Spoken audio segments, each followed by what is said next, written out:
не грех обидеться. Грех – это когда мы начинаем носиться с этой обидой, и мы не делаем в этот момент быстрого решения. Бог ожидает нашего решения.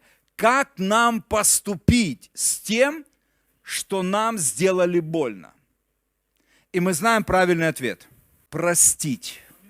И послушайте, это решение, это не чувство. Когда тебе делают больно, несправедливо, это небольшой, короткий промежуток времени, где ты должен сделать решение. Библейский принцип – сделать правильное решение в этот короткий момент. Поэтому обидеться не грех, но носиться с этой обидой – это как вот просто распространять этот яд, который отравит все твое тело и на самом деле может погубить твою жизнь.